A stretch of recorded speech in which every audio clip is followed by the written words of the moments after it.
What's going on, everybody?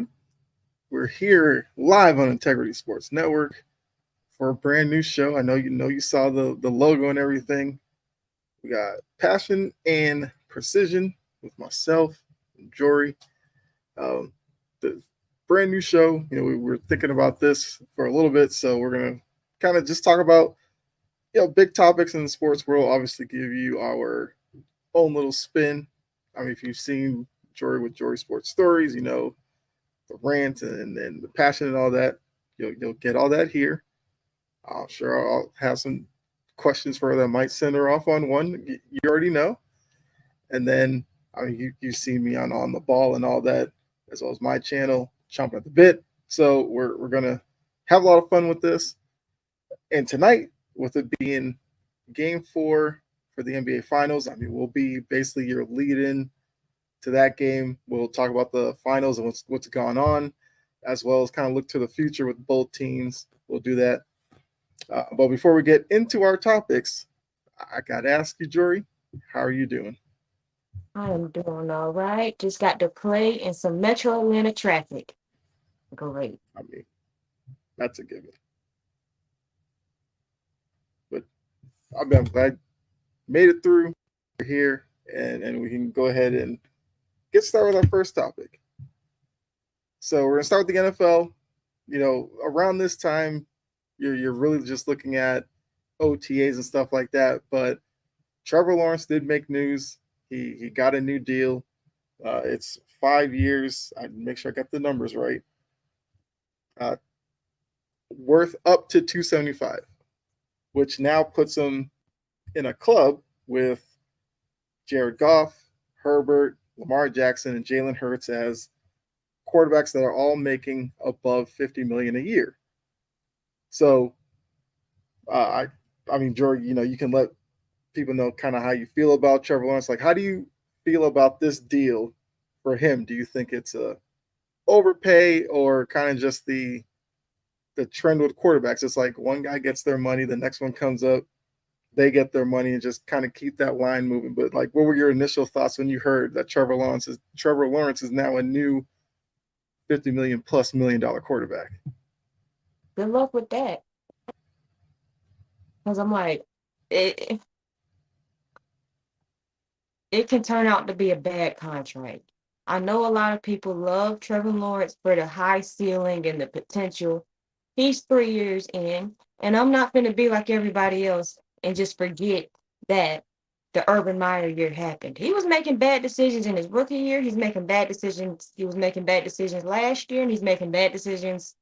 Well, yeah, he's been making bad decisions since he entered the league. He literally got paid for his potential.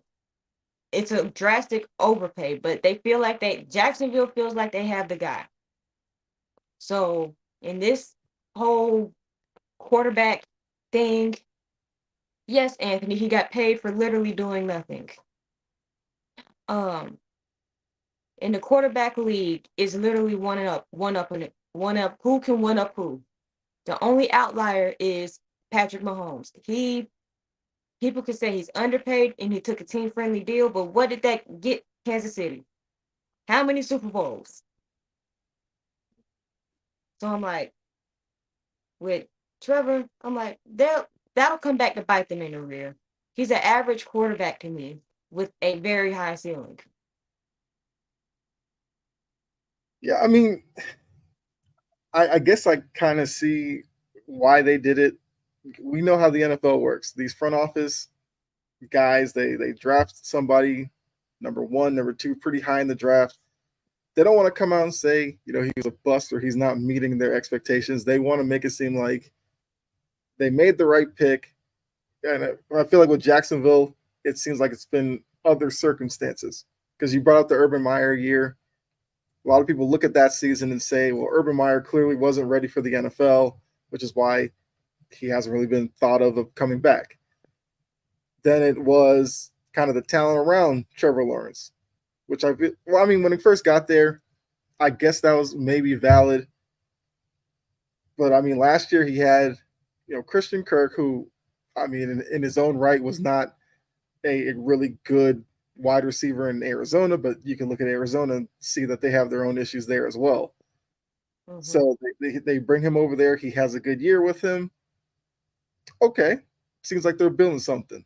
You got Travis Etienne in the backfield, good young running back. Seems like they have something going there. They get Calvin Ridley after his stuff in Atlanta. It seemed like they're headed towards something. Whatever that was going to lead up as, I don't know, because in the AFC you're still dealing with Kansas City. I mean, yeah, Baltimore, who's I guess kind of in the same situation of trying to get over the hump. But I feel like if you look at Baltimore and you look at Jacksonville, you'd probably say Baltimore's a little bit closer.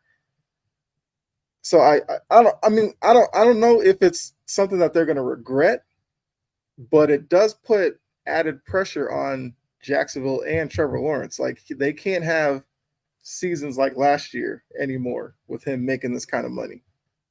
Like he And needs to be upper echelon type quarterback, and Jacksonville needs to be a perennial playoff team.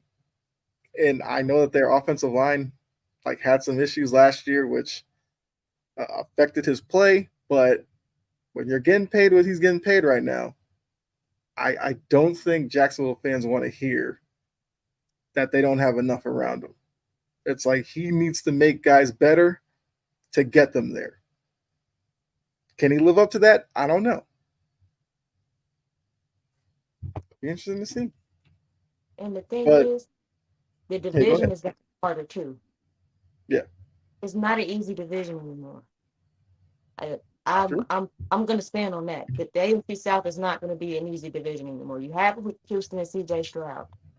You have I hate to give that team in Indiana some credit, but actually, no, I'm not gonna give them credit. You have Will Levis, and then who's shown more promise in 1 year than I've seen in Trevor Lawrence in a minute. But I'm not gonna speak on that too much. And then Anthony Richardson in the Colts, who's pretty much did the Dallas way, which is bring everybody back. They're probably gonna go nowhere, but I'm gonna leave that divisional hate for later on down the road. The division is not gonna be a cupcake division. I don't think. So it's like you're looking because I most people would have the eye test and they would take Stroud over Lawrence at this point. Am I lying? I mean, I would. I feel like I there are would. some people who think Stroud, they probably want to see another year of it. But it seems like Stroud is trending upward while Lawrence is either level or maybe trending somewhat downward. So yeah, I would take Stroud over him. And I'm like, I look at his whole situation and like, you had the pieces. Your defense was a little iffy, but you had Calvin Ridley. Who got him now? I just had to throw that in there. Who got Ridley now?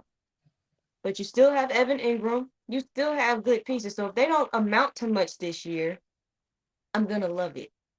But it's definitely gonna raise some questions because he just got paid. All right. So Anthony says, at this point, I don't even know if T Law is a top 15 quarterback. Let some people tell it he can't do no wrong. He's the golden pony boy. He's the prince. He has so much potential. Please. He can't I stay mean, healthy either. top 15. I mean, is he a top half of the league quarterback? No. I mean, I'd have to think about that because I mean, looking at his numbers. So in the 3 years he's been in Jacksonville, rookie season, 12 touchdowns, 17 interceptions. I mean, we like I said, we know what happened that year. Plus, he was getting acclimated to the league. Okay.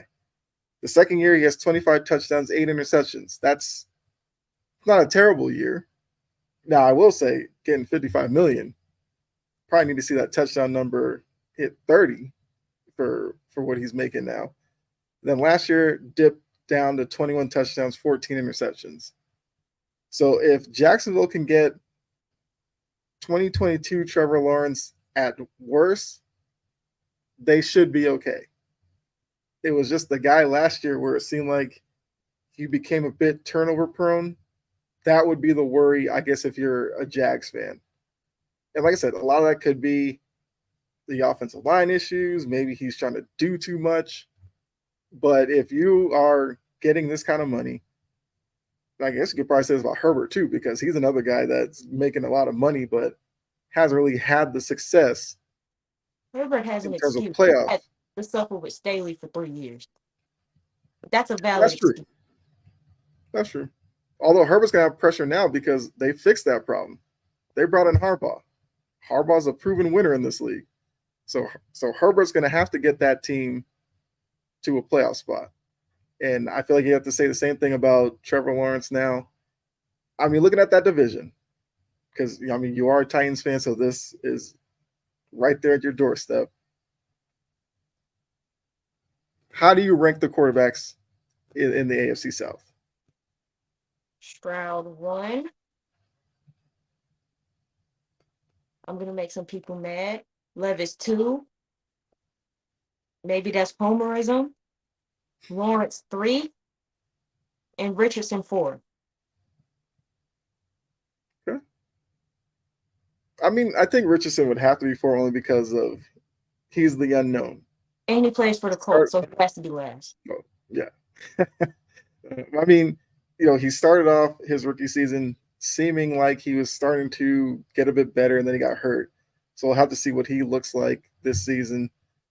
I would probably still put Lawrence second, only because I feel like Levis is somebody that's we still don't know a lot about either. I'm expecting Levis to have a much improved season this year because, Tennessee, I mean, as Anthony put, Lawrence had his chance with Ridley. Levis now has him, as well as Hopkins and some other moves. I could see Levis taking a step forward, but only because, Lawrence with more experience or whatever, I would just put him at second. But it's not like a wide margin by any means. And maybe that's probably more of an indictment on Lawrence than anything. And look, maybe it is recency bias with Stroud because of what he did last year. I would go with him number one in that division as well. They lost their last 6 games of the season. Yeah, it was a terrible end to last season for Trevor Lawrence. And What that, is? yeah, I mean, it's not necessarily the best streak of games to then turn around and get paid, but it's the NFL, it's the quarterback position, it's still the most important position. And I mean, if you ask Jags fans, they'd rather have Trevor Lawrence back there than Mac Jones, because Mac Jones has, I guess, rehabilitation to his name that he needs to go through. He do. But I don't know. It's going to be interesting to see what Lawrence does. Because if he does struggle, now with the new deal, would Peterson or anybody have the guts to sit him and throw Mac Jones out there at the risk of Mac Jones playing well? And now you have a real problem on your hands? I would love to see turmoil in Jacksonville. I would love to see it. Make it implode. Well, I mean, obviously that would benefit Tennessee because It would. that would make their path a little bit easier to, take a playoff spot. I get it. Their fans to shut up too. Well, I mean, They're as a wrong. Patriots fan, I want Jets fans to be quiet. Bills fans, yeah, it's just how it goes. It comes with the territory. But yeah, we'll see what Trevor Lawrence can do next year. I mean, obviously we will be here during the NFL season, and because it's your division, we will be paying close attention to what's going on in Jacksonville. I sure will. All right, we're switching gears to Lakers coaching search because, yes, the NBA Finals are going on, but the Lakers have been in the news as well. First was the pursuit of Dan Hurley. That, didn't go well as Hurley decided to stay at UConn. So now it looks like this man right here, JJ Redick, who is going to, I guess, formally interview this weekend, is supposedly the leading front runner for the job. So once again, this is for you as a Lakers fan. At this point, do you think JJ Redick is the guy? And two, is this the hire you would make if you were running things in LA? Look, JJ is, I think JJ can be a phenomenal coach. I really do. Because his basketball IQ is way up there. He knows the game. He's played the game at a high level. I'm not disputing that. But he's also what I like to call a high risk, high reward type of coach. The risk is what happened to Steve Nash. That's the risk right there. Yeah. But LeBron is his buddy. That's why I'm Very so true. ready to be off his team. I'm ready for Mr. James to be off of my team. Because they really need to start having Anthony Davis have more of a serious look in the head coaching candidate. That's the future.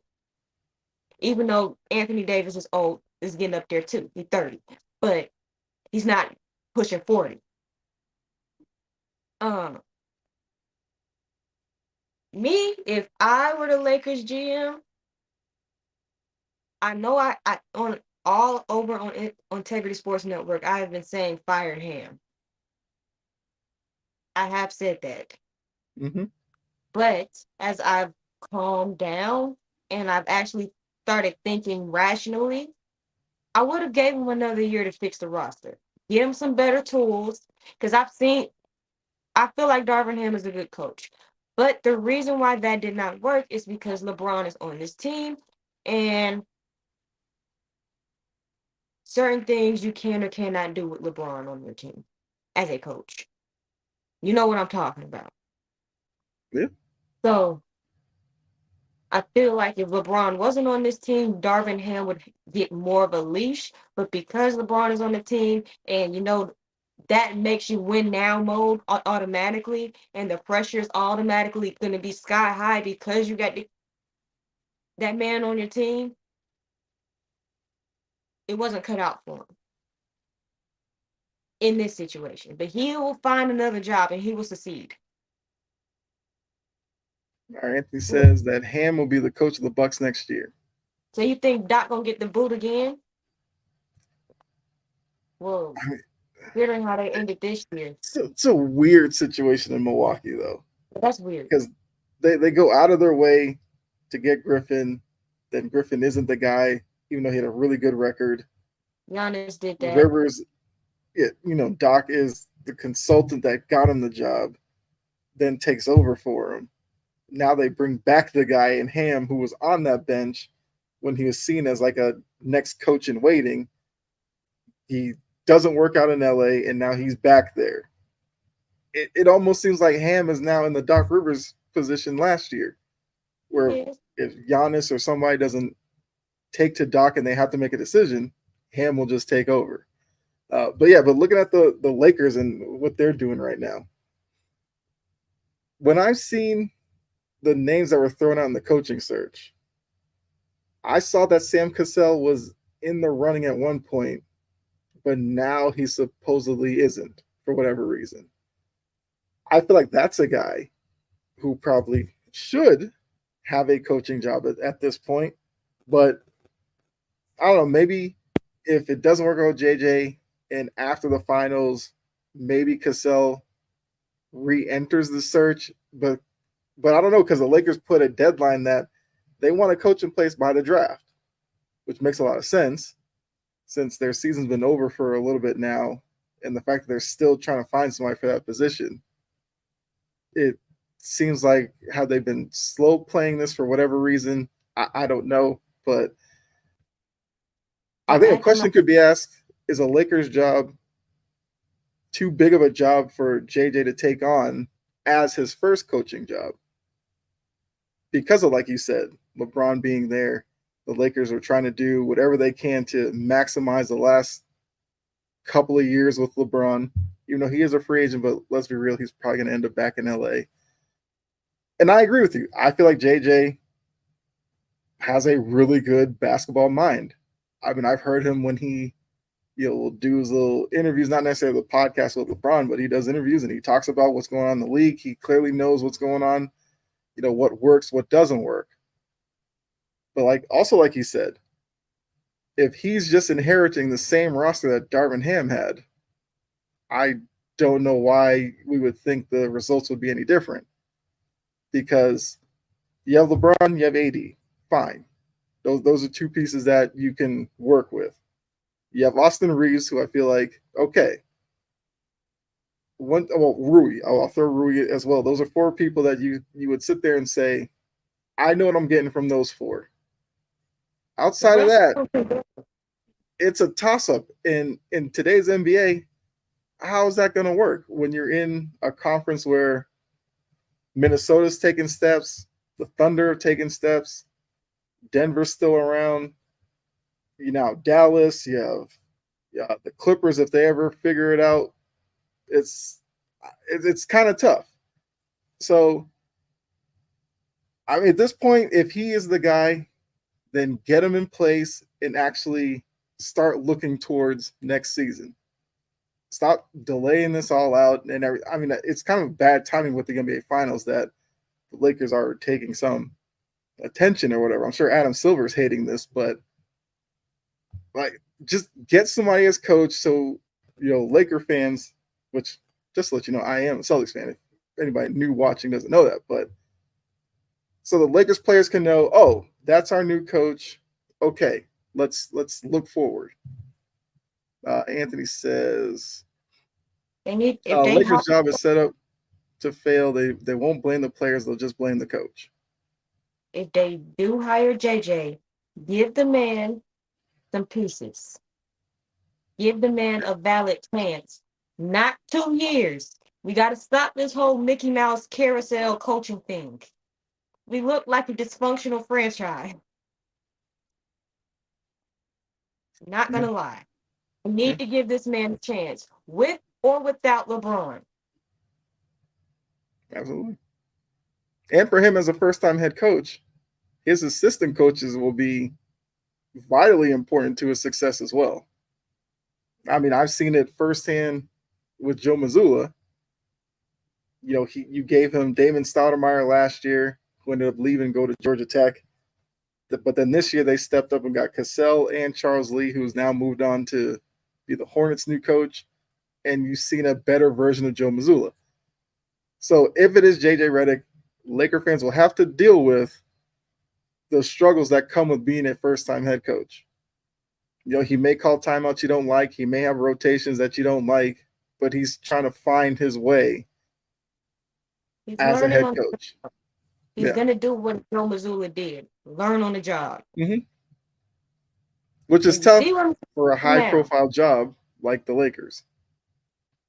You see where Mazzulla is now, or went away from sweeping. I'm so proud of that man because he caught so much unnecessary flack. I mean, we know part of the reason for that was how he got the job. He wasn't necessarily a guy that was on anybody's radar. He has a interesting personality. I mean, the more you hear him talk, the more you learn about him. He's a very interesting guy. He does jiu-jitsu and all this kind of stuff. He still has a player's mentality when he coaches, which I feel like is why the team likes him so much. And that might be another thing. Is JJ going to be, analyst JJ as a head coach? Or what kind of coach will he be? That's going to be key as well when you're talking about looking beyond. Anthony is sensitive. He is a little sensitive. He can't be doing that. Right. Yeah, because if you're coaching Lakers, Knicks, Celtics, one of the big boy brands in the NBA, there's going to be a lot said about you. And you're going to have to be able to kind of let it fall off your back and just keep pushing forward, doing your job. All right, so to transition a little bit, we're talking about JJ Redick possibly being the new head coach. We've heard all the stuff about Bronny and LeBron wanting to play with him, whatever. Now, he sits there. I believe he's only working out for the Suns and the Lakers, which I don't know why those are the two teams only, but whatever. So, is Bronny going to be part of the Lakers' future plans? And if that's the case, I'm not should that watching. affect who the coach is going to be? I promise you, I will not watch basketball season. That's a lie. I probably will. But look, I'm not even trying to be a hater. That would probably be the best feeling in the world for him to be able to play with his dad for at least one Mm-hmm. season. But as a Laker fan who also believes Bronny should have stayed in school for at least 2 more years and developed, and he's not doing a two-way thing.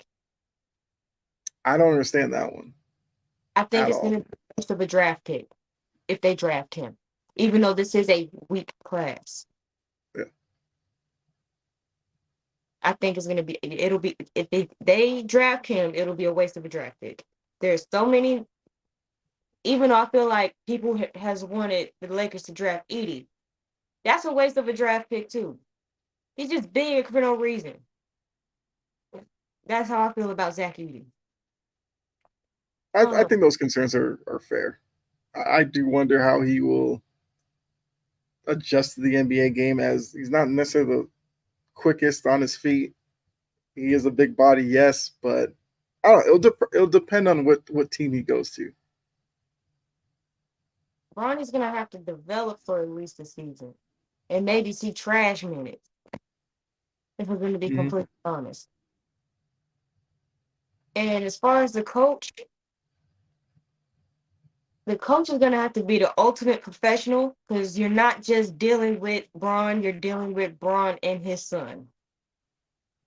So, and LeBron is going to have to be Papa. He's going to have to not be Papa Bear, if you know what I'm saying. Mm-hmm. Like, your son needs to learn to adjust to the league. Do not coddle him and stop people from getting on him, making him work, and getting on him for making mistakes. Don't do that, because that's exactly how you get a bust. Um, Anthony says Klay Thompson. I mean, what does that even mean anymore? Clay, Players are now just for fun at this you point. had the opportunity to make your name kind of more renowned in the play-in thing, and you did not. I don't want to hear from you. Ronnie, the coach is gonna have to be an utmost professional, because that's a weird spot to put that. And if that happens, I really don't want JJ, because why would you put a first year head coach in that spot?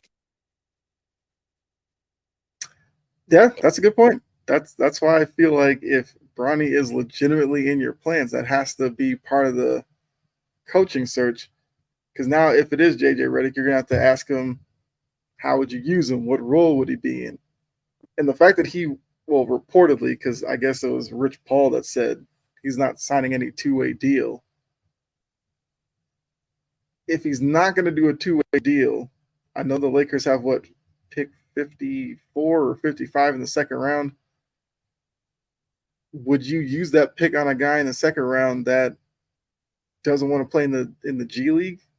That doesn't make any sense. But then you're not going to draft Bronny. Was it number 17 they have, I think? You're definitely not doing that. So I don't get, because he went to the two-way deal, how it makes sense for the Lakers to take him.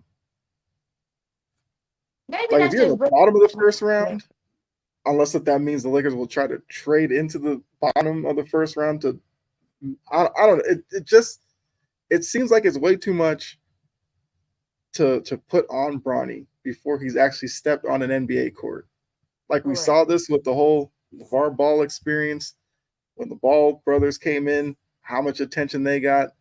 And if you look at it, Lonzo's had his own, issues with injuries. You got LaMelo playing in Charlotte, which it's Charlotte. Nobody's paying attention. And Too. then you have LiAngelo, who Yeah, LiAngelo's like the summer league MVP. MVP, but he clearly should not be on an NBA team. So if you're Bronny, like I would be like, Lakers don't take me, like Toronto take me or something. Let me go somewhere where I might get a little bit out of attention. I'm not gonna get crazy amounts because, like you said, he's just gonna need court time to find out what kind of player he is. Because he goes to the draft combine, coming out of USC, he's 6'4", but then measures at 6'1" at the combine. He's like 220 or something. So he basically has to be your point guard. But I don't know how many point guards are out there at 220 running around with some of these guys you have running the point. So it's gonna take a lot for him before he probably will contribute at a regular point where he's like a locked in rotation player. So the Lakers take him next year. He's like you said, oh, it's a blowout. Bronny go in there. What does that do for his development? It could stunt his development, in all honesty. Yeah. And he didn't. It's not like he played much when he was in USC. He did Right. not play much. That's why I'm like, he should have stayed. I mean, do you think the weak draft class had a reason, well, had a part in the decision to come out Probably, because he probably knows he probably would get drafted? probably. But is it just about being drafted, or is it about being the best that you can be when you get drafted? Because I've seen some potential in Bronny. I'm not saying he's a scrub. I've seen Yeah, it. absolutely. It's just not developed right now. He hasn't had the playing experience to really hone his skill. That's my Yeah. concern. And you're asking an 18, 19-year-old kid to go out on an NBA court, especially if he goes to the Lakers with that type of crowd and those type of expectations. And Lakers fans are going to want him to perform up to standard Mm-hmm. because we're dramatic and we want everybody to play well at all times. Yeah. Baseball is punishing an umpire for violating gambling rules. I just read that. Um, but yeah, Yeah. Baseball just gets in their way. It doesn't surprise me at all. I just don't think he's ready, in my opinion. But Mm-hmm. oh man, he make his own decisions. I'm a nobody. Yeah. I mean, another thing that's going to be difficult is that he would be at a position of need for the Mhm. Lakers as a point. So, like, is he going to take minutes away from? I mean, I'm sure you would love to see it, but like, would he take minutes away from a D'Angelo Russell? Even though, for all of D'Angelo Russell's streakiness and everything like that, I wouldn't you even would do probably that to trust him. them a bit more than Bronny if Bronny's out there right now. Right. I trust D'Angelo more than I Yeah. trust. Tell So if you, he's not right, so if he's not going to play in the G League, like you're going to have to find minutes somewhere, which means you're taking away from somebody who's probably deserved those minutes, or only because of the situation of the roster I deserve know those who minutes minutes. he can take. Jackson Hayes. He could take those minutes. I mean, at that point, then you're expecting, I guess, AD to be your five pretty much all the time. Which I mean, I don't know. Jackson Hayes, he's your high energy guy. Every team kind of has, but yeah, he probably should be like your third center, not your backup. He does nothing but do cardio and Lakers just jump want up to the. make history, father and son, and to keep LeBron on the Lakers.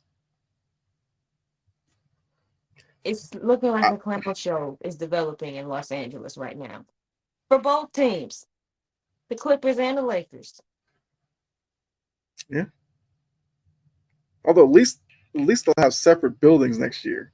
I look, I get the Clippers don't have the history of the Lakers, but that's kind of difficult to really be on your own when you're seen as, yeah, you're just renting a spot here. Like this is our, they can go off and do their own thing. Ballmer can go crazy in his own arena and have it set up the way he wants. I'm interested to see what kind of how that plays next year. But Bronny James will. I mean, we're what are we like 2 weeks out from the draft? Bronny's going to be probably the biggest story of the draft, even though he's not a top draft pick. But that's what comes with being a James. So we'll see if the Lakers make it happen. If they take him at 17, I feel like Lakers fans would probably lose their mind, and they probably should. This one But would. then if you, I mean, that would be a pretty bold statement to take him at 17. We'll see. We will see what the Lakers do.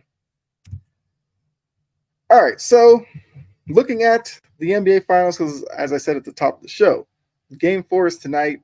The Mavs find themselves down 3-0. We already know the stat that no team's ever come back from a 3-0 deficit. So we're gonna play the game and say the series is over. Whether it ends tonight or it ends on Monday in a Game 5 in Boston, it ends. Looking at Dallas going forward, because when you're a team like Dallas, the last thing you want to be is Phoenix. A couple of years ago, Phoenix breaks through, makes it to the finals. They lose to the Bucks, and it kind of seems like that sent their whole franchise in a tailspin to where they are now, where they're kind of just treading water, trying to figure out what to do. We know the Mavericks are going to go as far as Luka can take them. Obviously, he's their number one guy. He's their franchise. What will the Mavs have to do next year to get themselves back to this position? I mean, that could be anything from roster moves or, players that are there now that need to maybe work on something. Like, what do you think would be the biggest thing that the Mavs will have to do in the offseason? So, like, from what I'm seeing from Dallas, I'm excluding Luka, Okay. PJ Washington, and I'm not gonna let Kyrie off the hook. I know he had a good game, Game 3, but what about games 1 and 2? Absolutely. So Anthony says Folks get a got to solid show number up. 3. I'm thinking PJ Washington's a solid 3. Mind you, he only got there mid-season, so give him another full season with that roster. He will be that solid 3. The bench. When Jason Kidd is playing 11 players versus Mazzulla, who only ended up playing about 8? Yeah. In a rotation, you're playing 11. You got an issue. Like, look, they've been getting like 7 points off the bench, 9 points off the bench. And when Boston had Porzingis would come off the bench and get 20 to himself. But you're getting 9 points from 3 people. That's not good enough. And I don't know why the play calling has got to change. Now I'm talking like it's football, but I guess the coaching has got to change. But can't just ISO ball only get you so far. The Suns found that out about that 3-man ISO ball thing not working, especially when you have a team that can switch anybody on you, like Boston can. ISO ball is not going to work all the time. And you could say Game 3 was maybe the outlier, but not really, because then you had Jason Tatum and Jaylen Brown going off for 60. The defense needs to improve, especially from Luka and Kyrie. And Luka needs to stop being a crybaby. I thought we had gotten over that. But when you frustrate him and you get him crying and looking dumb to the refs, you know you done got in his head, and you know he's probably not going to show up. And we all know what Kyrie does in Boston. So and sometimes throughout the playoffs. He did it throughout this Mhm. playoff, not showing up. Yep. So what's new when it comes to that? But they need to figure out. They have their three. They Luca, Kyrie, and PJ. Stafford, Stafford, Gafford. Yeah. Excuse me. Football on the brain.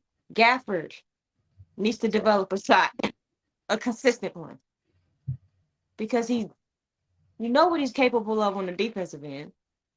Even though I still don't think that's enough versus the premier bigs, but neither here and there. But he's a solid option. They need to actually run an offensive system as well. And Luka and Kyrie swatting and bumping people is not going to work on the defensive end. You see what that gets you with a team like Boston, who would just take you to the hole and shrug that bump off like it's just a speed bump. That's my spill on. Yeah, I feel like it's gonna be a little bit tougher with Dallas only because they play iso ball because Luka and Kyrie are the more gifted offensive players. I get that, but you would think because of the attention that those two deserve, because of how talented they are, you could put three other guys on the court that would be able to capitalize off of that. Whether that's, I mean, to use the Celtics as an example, since they're playing them, look at the kind of stuff like Drew Holiday and Derek White do. If Tatum's posting up, two guys come, converge on him. Drew Holiday cuts to the bucket. Dallas doesn't do anything like that. They'll put PJ in a corner. They'll put Lively kind of like on the baseline. He's just standing there, and it's Luka or Kyrie trying to beat, like you said, a team defense. Because I've been watching this series and I've been trying to figure out why Minnesota never picked up on any of this. Because coming to the playoffs, Minnesota's defense was better than Boston's. But there was a key difference between the two in that you can't switch Gobert onto everybody. You can't Good switch luck with Cat that. onto everybody. That's the difference. Like we saw in game 3, Al Horford switched down into Luka and held his own. Hold So up. I mean, look, Al, he's a guy that obviously should be getting a lot of credit for how he's transformed his career. Because this was not the same guy who was drafted in Atlanta. Like he developed himself into what he is right now. So if I'm Dallas, I mean the Luka thing and the complaining, that's it's kind of like what he is right now. You just hope that with each year he gets a little bit better at it. Because I know a lot Mhm. of people said Tatum complained a lot, and Tatum has slowly gotten better with it as well. One, officials don't give him a lot of leeway. He kind of gets technicals off of his first reaction, so he's kind of stopped because of that. That's probably the biggest thing in this Luka thing. Game 3, we saw him on the refs all night. They never gave him a tech. So in his mind, why would he stop doing it? I think if he started like piling up on technicals, that would probably curb the behavior. Mhm. But the biggest thing is going to be Luka is going to have to. I know he has the knee injury, whatever, and all that. He's going to have to probably become more committed conditioning wise. Oh yeah, he's going I to lose some get weight. that. Yeah, but I mean, I get that his size works to his advantage offensively, back hip, and he can get his little floater off. Problem is, when you're going up against a team like Boston, where you're trying to do that against a Drew Holiday, who's maybe not as big as you, maybe weight, but Drew Holiday is a strong point guard. So now your extra weight doesn't really help you in any way. And in this series, because they put so much pressure on him defensively, the fourth quarter, he looks like he doesn't have any lift. He doesn't have any energy to do the minimum he was doing defensively early on in the game. He completely doesn't have any of that in the fourth quarter. And that's where they've kind of lost a few of these games where It's kind of close, but the Celtics make more plays late in the game because Luka just doesn't have it. So this is a important offseason for him because he's gotten to this point. So he's seen what success could potentially be. But now he is the leader of Dallas. He needs to do what he needs to do. Like we said, conditioning, I don't know, trusting teammates more, play off the ball a little bit. I mean, you have Kyrie Irving who can run point.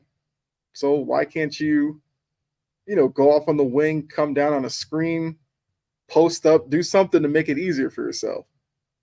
There's only so much you can get by with facing up guys, taking that step back. He's really good at it, but you're dealing with defenders in Tatum and Brown, Holiday, Derek White, Al Horford, all versatile defenders that are very rangy. And they are not scared of you. Right. Like some people, when I see who defend Luka, they play like they're scared of him because they know that floater or that jump back shot is coming. Boston is not scared of anything Dallas has to offer. Yeah. Because they've adjusted to pretty much everything pretty well. And now I'm going to go on a tangent about coaching because a lot of people have been saying Joe Mazzulla is not out coaching Jason Kidd. What do you call it then? Undercoaching? Because what if one coach can adjust well to anything and the other coach is having an issue? Is that not the definition of being outcoached? If one team decides to ice a loss with a timeout at a bad time, and another team decides to save their timeouts and use them wisely, is that not out coaching? If one team has better rotations and better feel for the game and when to put those rotations in than the other, is that not out coaching? Can we stop the Celtics hate for just a second and just give this man his damn flowers? Absolutely. Like now Stephen A. Smith and Kendrick Perkins want to give Joe Mazzulla his credit. When they were questioning him last year like he was inept and incompetent, like he was a dumbass. Like, shut up. I'm so and I'm not saying Jason Kidd is a bad coach. Right. He's getting out coached by a better coach. And it's okay to say that. Joe Mazzulla is running laps around Jason Kidd right now. And it's not close. And you can blame that on some of the players, but the coach got to get some credit too. Yeah. I mean, that was going to be my only thing. The pushback or maybe the defense for Jason Kidd could be he tried 11 guys. There's a reason why he tried 11 guys in game 3. Because Maxi Kleber is giving you nothing. He's dusted off Tim Hardaway. You're getting nothing. He's tried Dante Exum, getting nothing. I mean, Dante Exum had that dunk early in game 3 when, Dallas was feeling themselves and everything. But outside of that, he hasn't given you anything. Who else is he throwing out there? He's throwing Hardy out there. I kind of like Hardy. I feel like Hardy probably should have gotten more minutes in game 3 over Tim Hardaway, but he wanted to try Tim Hardaway, and that was his decision. That's 4 or 5 guys right there off the bench that aren't giving you anything. As a coach in Jason Kidd, he's probably looking around like, what do I do? I can't play Luka 48 minutes because he'll never last. I can't. I mean, Kyrie can play probably 48 minutes, but you're going to have to live with what he does defensively. Like, he can score 30 like he did in game 3, but he'll give up 40 on defense. So for Jason Kidd, it's like he's going to need, as Anthony said, a solid number 3. And like you said, that probably could be PJ Washington. I do like aspects of his game. And maybe with an offseason, they actually cater an offense that maybe lets him do some things every once in a while. But yeah, it's just a tough situation for Dallas this season, only because I feel like they're going up against a team that was wildly underestimated by a lot of the NBA media for whatever reason, which will, I mean, actually, we Disrespect, can get into that now because that was like the next topic. Let me change the image. disrespected. There we go. I mean, I probably should have picked one with like the full team, but I went with these two because these two were a big part of the reason why a lot of that underestimation was happening from the media. Because if you remember, Tatum is not a playoff performer to the NBA media, even though he's had several big games in the playoffs. But that's whatever. That's their narrative. Jaylen Brown gets the big deal. The first thing people talked about was, oh, well, he has no left hand. He's not even the best player on the team. He's not this. He's not that. And I tell people all the time, like, I like Jason Tatum. I really do. I feel like he's somebody that gets hate for whatever reason. Like, you look at him, he's a guy that plays well, all about his mom and his son. Don't hear anything about him off the court other than seeing stuff with him and his son. So the league should be happy that they have a big name that isn't in the news. But Jaylen Brown is a guy that I respected since he's been drafted because he had limitations coming out of California. And every year he pinpoints something that's a weakness in his game, comes back the next year, and completely fixes it. To the point now, he's done like a 180 almost personality wise, where he's been kind of a guy who's kind of stayed away from the microphone a lot, where now he's like embracing it. He's letting people know like he's about business, he's about getting this ring, and he doesn't care if you want to give him credit or not. Because if he puts that ring on his finger and he flashes it, he's a champion. And you can't take that away from him. He wanted to be all NBA defense this year. They didn't put him on the team. He should have been all NBA. They didn't put him on the team. And he's been locked in ever since then. And the same So, people who put him yeah. on the team were the same people who decided to backtrack and talk about how good he's been playing. No, no, Yeah. no dip, Sherlock. Yeah. No dip. Yeah. I feel like the whole media backtracking is just making them look even more foolish because I've seen, what was it? Now people are leading off shows talking about, did we miss the boat on this Celtics team? We know they won a lot of games in the regular season, but did we really underestimate them?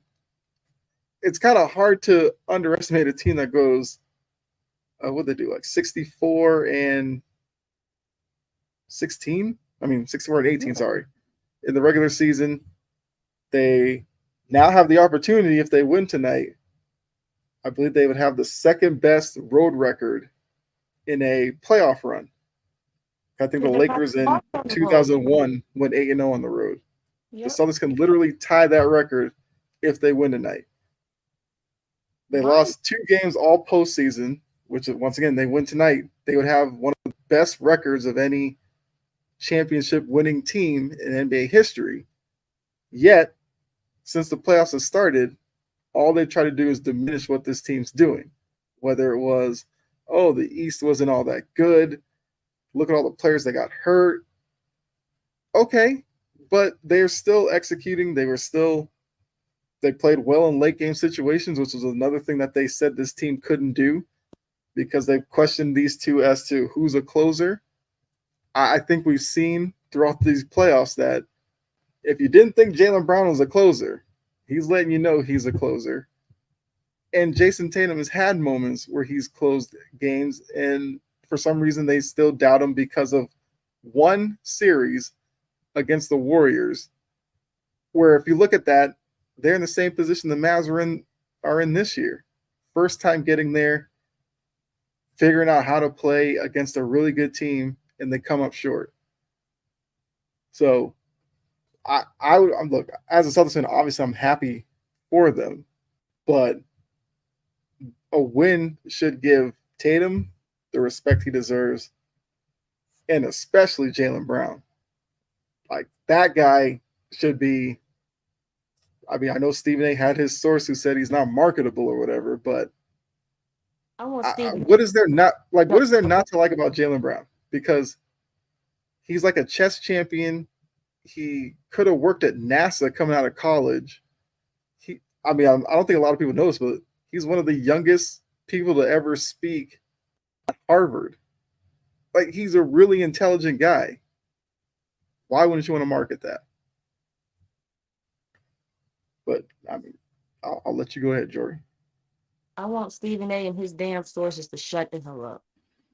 My source is this, and my sources are never wrong, and blah, blah, blah, blah, blah. Shut up. Admit when you're wrong. And quit trying to lash out at Black women. Or women in general. Because you're wrong. Yes, yeah. He Which I didn't mean, we'll definitely touch on that on another episode because that's kind of blowing up in his face a little bit. But we have like 3 minutes or so to go. What do you expect to happen here in about 30 minutes when Game 4 gets going? What happens tonight? Boston knows how to close out. They've shown that this series, this postseason. I expect for them to close this game out. Now, do I also expect for Dallas to fight like hell because their lives depend on it? Yes, but they did that last game and it didn't work. So I expect for the Mavericks to be swept. And I'm gonna have a good time if they do, because I called it. I know I said because earlier on one of them shows I said Boston is 6 or Boston is 7. But I also remember saying I wouldn't be surprised if if the Mavericks got swept. I think I do remember that. Yes. So yes, I've called this. And I mean, I will say I had Boston in 6, even as a Celtics fan, because I figured Luka would steal a game and maybe Kyrie would go crazy and steal a game. But I never thought in any way that Dallas would ever win this series because I just can't look at Luka and Kyrie defensively and think any team with those two as your lead guards on the defensive end are going to beat Boston 4 times out of 7. So the 2 games I gave Dallas, like I said, was only out of respect for them and for Luka as the scorer. Because there's one thing Luka knows how to do. He knows how to score. And cry. I mean, well, yes. Well, a lot of that's because I think Boston has frustrated him more than anybody else has, and he's kind of searching for answers. Because he was glaring at Anthony Edwards in his face like a maniac. He can't do that with Jason Tatum. Right. You definitely can't do it with Jaylen Brown because Jaylen Brown's about that. I did a video where I said Game 3 for Dallas was ambition. Like, if you seriously wanted to win, like, turn around the 2-0 deficit and win the series, you needed to win Game 3. They lose Game 3. Game 4 is about pride. Do you want to just show up, let Boston beat you again, sweep you, and then celebrate on your home floor? Or do you treat this as a Game 7, come out, force Boston to join you, on a jet, going back to Boston to play another game to then win it there? Only problem is we've seen Kyrie against that crowd. I doubt Kyrie wants that. Yeah. So I honestly don't know what's going to happen tonight. Like, we could see a game where, Luka maybe fouls out again. We could see Kyrie kind of just go through the motions. Like, I have no idea what Dallas is going to do, but I kind of agree with you. I think the Celtics complete the sweep tonight, which is kind of crazy to think. You have an NBA Finals with all the hype that Dallas came in with, and they might just end up getting swept. I mean, that's all we got. Look, first episode of Passion and Precision podcast. I felt like it was a good one. I definitely had fun.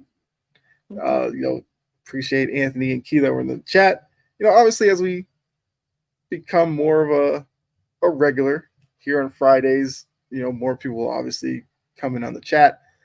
But yeah, just to get the ball rolling, I feel like this is a great start. You got anything you want to add before we get out of here, Jory? I do tune in on Joy Sports Stories because my NFL schedule release and 2 early predictions videos should be out this weekend or by the latest Wednesday. Okay. But yeah, you can find me on Chomping at the Bit or here on Integrity, on the ball, bases loaded, a couple other shows. So yeah, appreciate all of you. Like I said once again, enjoy the rest of your night. Enjoy the game tonight. You could be watching history. As I mean, don't want to throw this at you, Jory, because Celtics win. They break the tie with the Lakers. Just Y'all will saying. have your first, you guys will have your first championship in the 21st century. So I I'm knew you not had gonna sit here and complain. I knew you had to come back for that one. Okay. I guess I expected that one. All right. Well, we will. All right. The Celtics will now have the most recent one. So at least we got that. The ball's in your court to try to tie it again. But yeah. So like I said, enjoy the game. Enjoy the rest of your night. We will be back with you right here, Integrity Sports Network, next Friday, 7 o'clock. Please be sure to come back. I guarantee you guys will enjoy it. Jory and I, we are very passionate sports fans, and like I said, you'll get Jory rants every once in a while. Like, who doesn't want to see that? So It's an make all sure of that. you like, subscribe, follow Integrity Sports Network. That way you'll know when we do go live next week, and you won't miss out. So until next week, see you all. Enjoy the rest of your night. We're out of here.